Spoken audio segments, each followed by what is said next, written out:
Hello, everybody, and welcome to Hanging Out with Howie. My very special guest and good friend, Lou Paris, is with me tonight. How are Well, you, Lou? doing well, doing well. How are you and Howie? Oh, doing well. Oh my goodness. I've been watching your feed and you've had sewer problems and oh my goodness. Never ends. It never ends. Wow. So, hey, how about we do something that we love to do here? And we'll go back a little bit in time. You were a DJ in the 80s for a while and you took a little bit of time off. Tell us a little bit about that. Right, so I started DJing while I was still in high school. Actually, one of my friends, had his own rig and all that, real old, old school stuff. And, he asked me to start helping him out. So, of course, I had a passion for music anyway. So, I'd be a fool not to. And that just really parlayed from that point. I went to the college scene. I was on college radio, did, house parties and whatnot, throughout college. Ultimately, in radio, I actually started in Vermont on WJJR in radio and ended up in DC in radio to the biggest hip hop stations in DC, WKYS and WPGC. I did short spells there and also DJ'd at DC Live in the Ritz. At the time, probably like one of the top 5 clubs in the area, especially for things like hip hop and whatnot.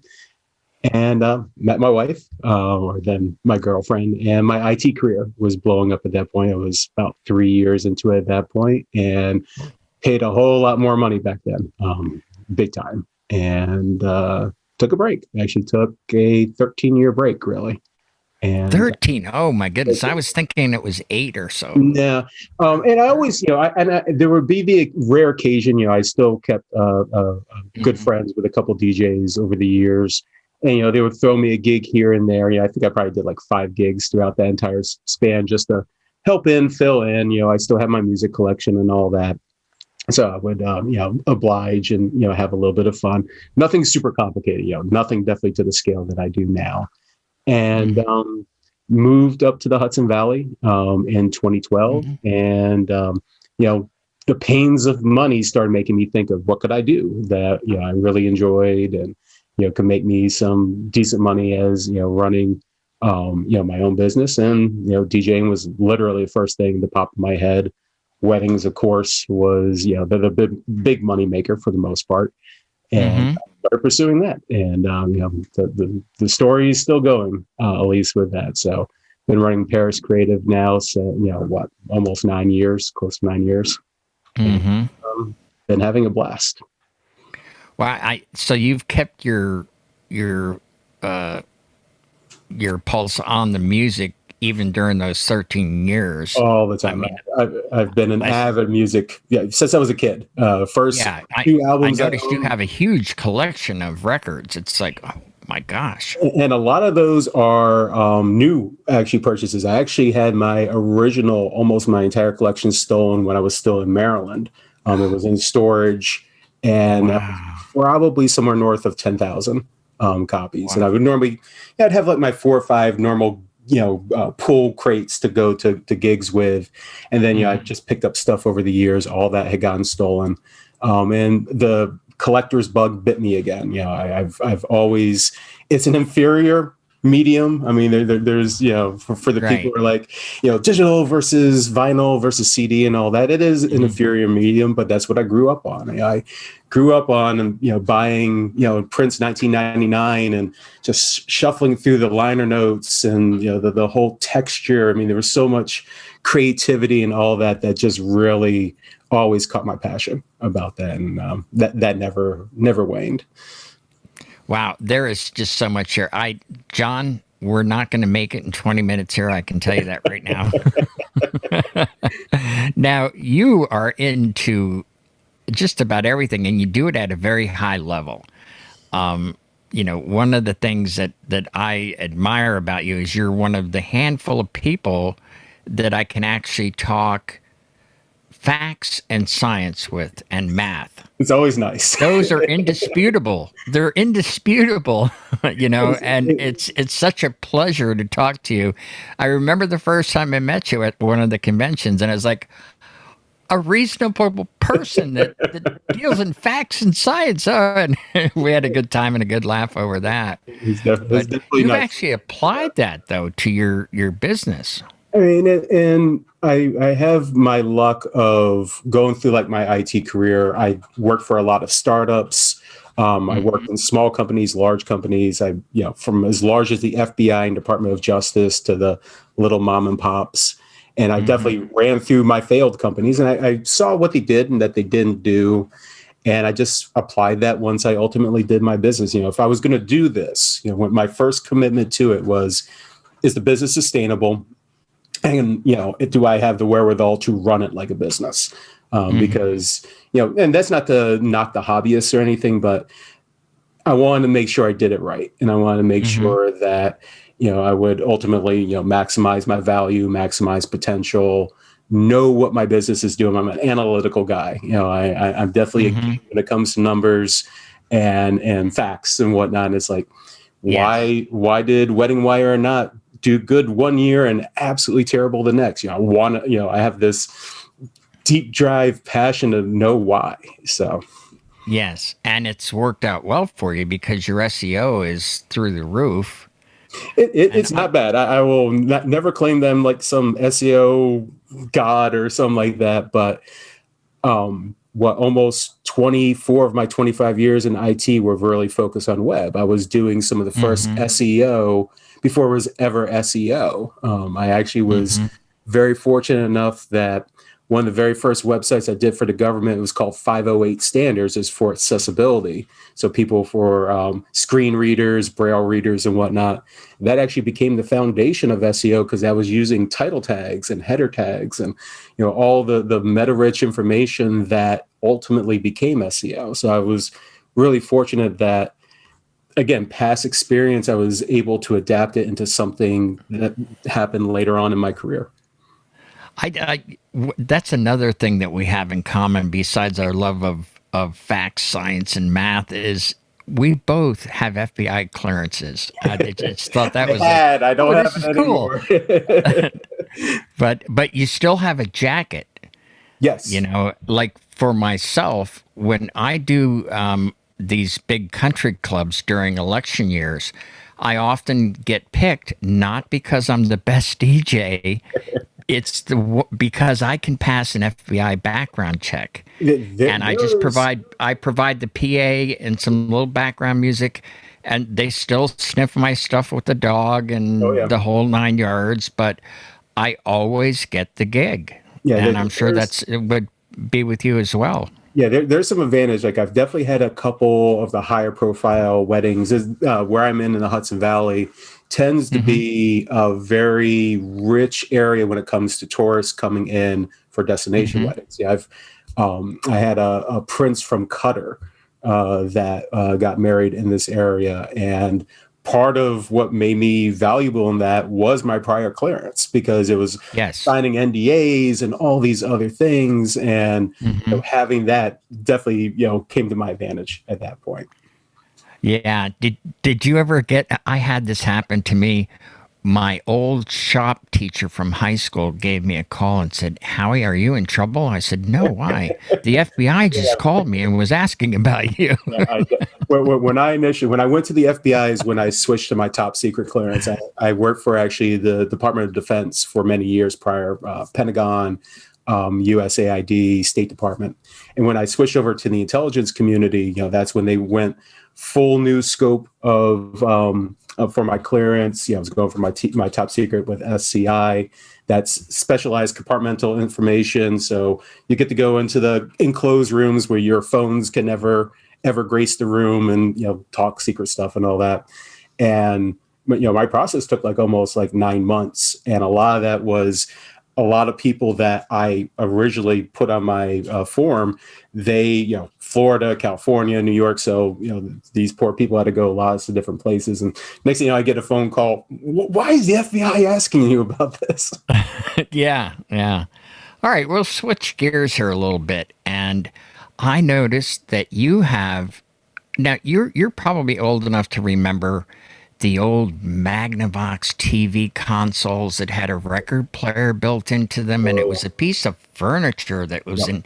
in, that every, affluent, family would aspire to have in their living room. Oh, yeah. And now I'm seeing some of the top DJs like yourself building the Magnavox console that you stand behind, and it has turntables and a TV in front of it. There And you is just some, built one, and I must say, it really is a very nice fit and finish.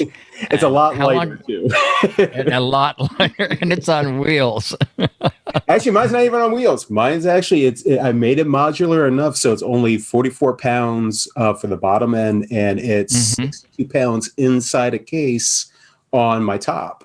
So I can actually climb stairs and everything. So that was one of my requirements when I made it, because I still have a lot of venues with narrow staircases and Hmm. rough load ins. Not all of them, but I wanted kind of a universal solution for myself for now, and that was the closest I could kind of get to that.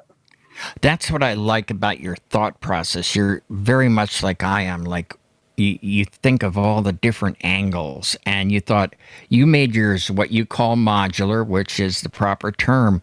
That if you can't bring the booth, you can slide out the components that you need to Yep. do ceremony, or do a reception with a traditional style booth.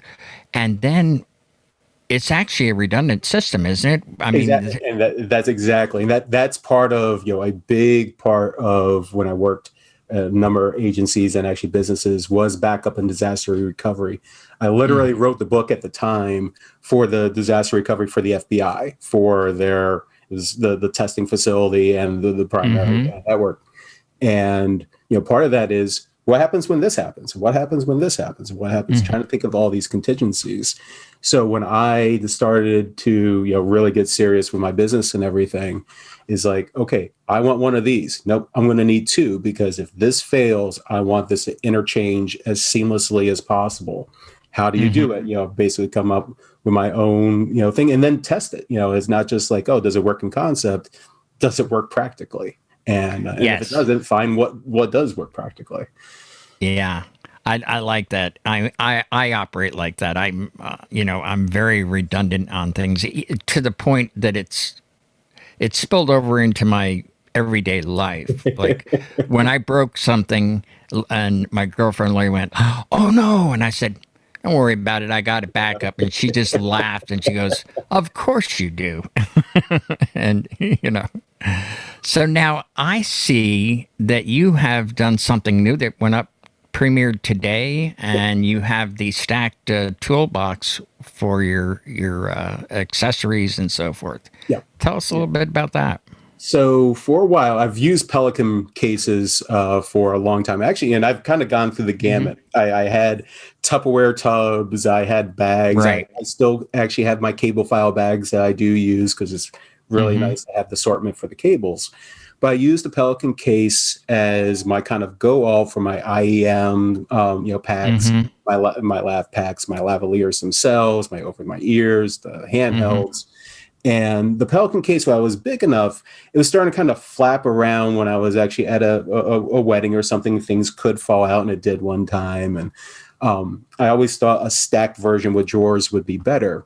And I was truly hoping this one, even though it measured, a certain size, I was hoping they had just enough gaps so I could use the two drawer mechanism for my microphones, because I could have used more space out of it. But it didn't work Hmm. out like that. But I think it's still ultimately, I can carry all my mics, carry all my cables, carry my RF Explorer so I can, check the frequencies to make sure everything's clean once I first scan.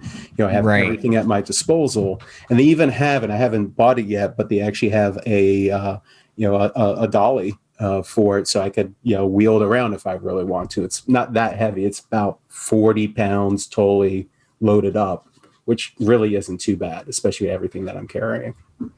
I really like the concept and where you're going with this, because I have 5 Pelican cases for the various bikes, the body packs, and other different pieces of gear, my wireless things, my DMX, Mhm. and I'm like, you know what? I've got all these Pelican cases, and now I have a case for the cases, and I'm like, For this the is case. insane to have a case for the cases, you know. Oh So yeah.